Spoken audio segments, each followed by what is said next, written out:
नमस्कार भक्तजनों। आज हम सावन मास महात्म के 29वें अध्याय की कथा को सुनेंगे।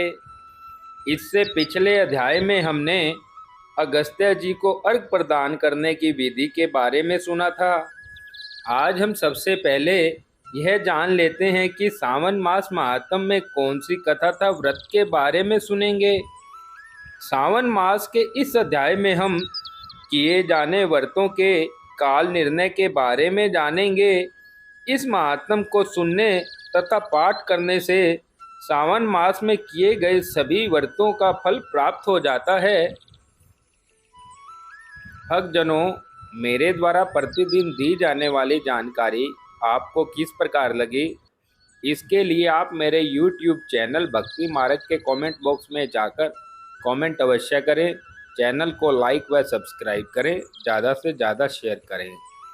अब मैं सावन मास महात्म के 29वें अध्याय की कथा का वर्णन करता हूँ। ईश्वर बोले, हे संत कुमार, अब मैं पूर्व में कहे गए व्रत कर्मों के समय के विषय में बताऊंगा। हे महामुने, किस समय कौन सा कृत्य करना चाहिए उसे सुनिए। सावन मास में कौन सी तिथि किस विहित काल में ग्रहण के योग्य होती है और उस तिथि में पूजा जागरण आदि से संबंधित मुख्य समय क्या है।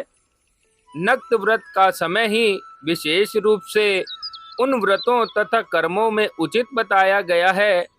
दिन में उपवास करें तथा रात्रि में भोजन करें, यही प्रधान नियम है।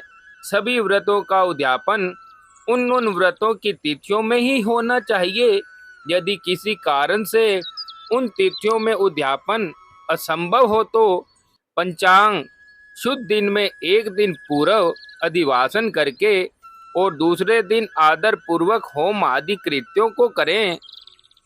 धारण पारण व्रत में तिथि का घटना व बढ़ना कारण नहीं है। सावन मास के शुक्ल पक्ष की प्रतिपदा तिथि में संकल्प करके उपवास करें, पुण्य दूसरे दिन पारण करें, इसके बाद दूसरे दिन उपवास करें। इसी क्रम से करते रहें। व्रती को चाहिए कि वह पारण में हविष्यान्न, मूंग चावल आदि ग्रहण करे। एकादशी तिथि में पारण का दिन हो जाने पर 3 दिन निरंतर उपवास करे। रविवार व्रत में पूजा का समय प्रातःकाल ही होना चाहिए। सोमवार के व्रत में पूजा का प्रधान सायंकाल को कहा गया है। मंगल बुध तथा गुरु के व्रत में पूजन के लिए मुख्य समय प्रातःकाल है। शुक्रवार के व्रत में पूजन उषा काल से लेकर सूर्योदय के पूर्व तक हो जाना चाहिए तथा रात्रि में जागरण करना चाहिए। शनिवार के दिन व्रत में नरसिंह का पूजन सायंकाल में करें। शनि के व्रत में शनि के दान के लिए मध्याह्न मुख्य समय कहा गया है। हनुमान जी के पूजन का समय मध्याह्न है। अश्वत्थ का पूजन प्रातःकाल करना चाहिए। हे वत्स, रोटक नामक व्रत में यदि सोमवार युक्त प्रतिपदा तिथि हो तो वह प्रतिपदा 3 मुहूर्त से कुछ अधिक होनी चाहिए, अन्यथा पूर्व योगिनी प्रतिपदा ग्रहण करनी चाहिए। और दुम्बरी द्वितीय सायकाल व्यापिन मानी गई है।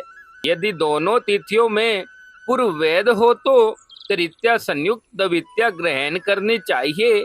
स्वर्ण गौरी नामक व्रत की तृतीया तिथि चतुर्थी युक्त होनी चाहिए। गणपति व्रत के लिए तृतीया विद चतुर्थी तिथि प्रशस्त होती है। नागों के पूजन में षष्ठी युक्त पंचमी प्रशस्त होती है। सुपोधन व्रत में सायंकाल सप्तमी युक्त षष्ठी श्रेष्ठ होती है। शीतला के व्रत में मध्याह्न व्यापिन सप्तमी ग्रहण करनी चाहिए। देवी के पवित्रारोपण व्रत में रात्रि व्यापिन अष्टमी तिथि ग्रहण करनी चाहिए। रक्त व्यापिन कुमारी नवमी प्रशस्त मानी जाती है। इस प्रकार आशा नामक जो 10वीं तिथि है वह भी नक्त व्यापिन होनी चाहिए। विद एकादशी का त्याग कर देना चाहिए। हे मुने, उसमें वेद के विषय में सुनिए। एकादशी व्रत के लिए अरुणोदय में दशमी का वैध वैष्णव के लिए तथा सूर्योदय में दशमी का वैध सम्राटों के लिए संध्या होता है। रात्रि के अंतिम प्रहार का आधा भाग अरुणोदय होता है। इस रीति से जो द्वादशी हो वह पवित्रारोपण में ग्राह्य है। कामदेव के व्रत में त्रयोदशी तिथि रात्रि व्यापिन होनी चाहिए, उसमें भी द्वितीय याम व्यापिन त्रयोदशी हो तो वह अति प्रशस्त होती है। शिवजी के पवित्रारोपण व्रत में रात्रि व्यापिन चतुर्दशी होनी चाहिए, उसमें भी जो चतुर्दशी अर्धरात्रि व्यापिन होती है वह अति श्रेष्ठ होती है। उपाकर्म तथा उत्सर्जन कृत्य के लिए पूर्णिमा तिथि अथवा स्वर्ण नक्षत्र होने चाहिए। यदि दूसरे दिन 3 मुहूर्त तक पूर्णिमा हो तो दूसरा दिन ग्रहण करना चाहिए, अन्यथा तैत्तिरीय शाखा वालों को ऋग्वेदियों को पूर्व दिन ही करना चाहिए। तैत्तिरीय यजुर्वेदियों को 3 मुहूर्त पर्यंत दूसरे दिन पूर्णिमा में स्वर्ण नक्षत्र हो तब भी पूर्व दिन दोनों कृत्य करने चाहिए। यदि पूर्णिमा तथा श्रवण दोनों का पूर्व दिन 1 मुहूर्त के अनंतर योग हो और दूसरे दिन 2 मुहूर्त के भीतर दोनों समाप्त हो गए हों तब पूर्व दिन ही दोनों कर्म को कर देना चाहिए। यदि हस्त नक्षत्र दोनों दिन अपराह्न काल व्यापी हो तब भी दोनों कृत्य पूर्व दिन ही संपन्न होने चाहिए। श्रवणाकर्म में उपाकर्म प्रयोग के अंत में दीपक का काल माना गया है और सर्व बलि के लिए भी वही काल बताया गया है।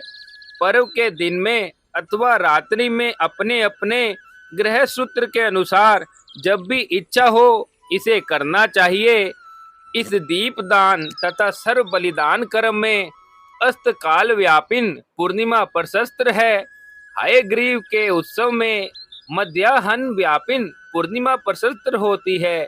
रक्षाबंधन कर्म में अपराह्न व्यापिन पूर्णिमा होनी चाहिए।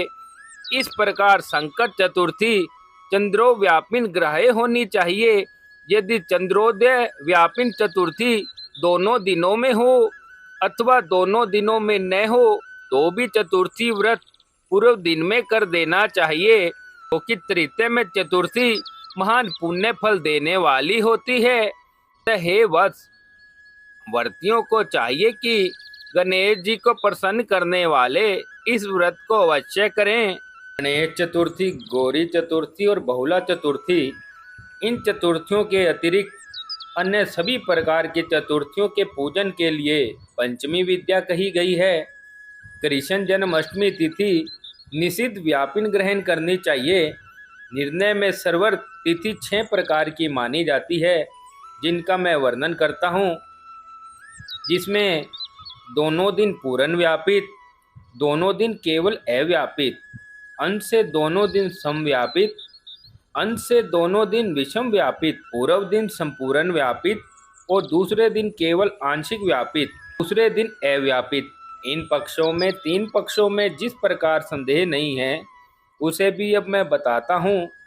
विषम व्यापित में अंश व्यापित से अधिक व्यापित उत्तम होती है। एक दिन तिथि पूर्ण हो जाती है और वही दूसरे दिन अपूर्ण हो जाती है। अव्यापित तथा अंश से व्यापित, इसमें अंश व्यापित उत्तम होती है, जबकि अंश व्यापित पूर्ण होती है तथा अंश से सम हो वहाँ संदेह होता है और उसके निर्णय में भेद होता है।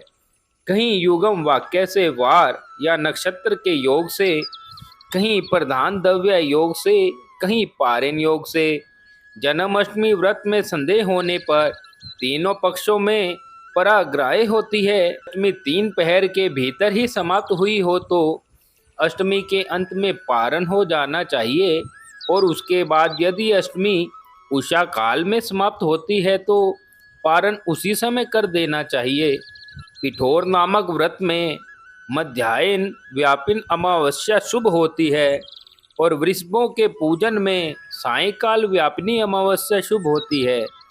उषों के संचय में संगव्य काल जिसे कहा जाता है वो होता है दिन के 5 भागों में दूसरा भाग व्यापिन अमावस्या शुभ कही गई है। सूर्य के कर्क संक्रमण में 30 घड़ी पूर्व का काल पुण्यमय मानते हैं। दस्त के अर्घ का काल तो व्रत वर्ण में ही कह दिया गया है। हे वत्स, मैंने आपसे यह कर्मों के काल का निर्णय कह दिया है। जो मनुष्य इस अध्याय को सुनता है या इसका पाठ करता है, वह सावन मास में किए गए सभी व्रतों के फल को प्राप्त कर लेता है। इस प्रकार सावन मास महात्म के 29वें अध्याय को आज पूर्ण किया जाता है। ओम नमः शिवाय।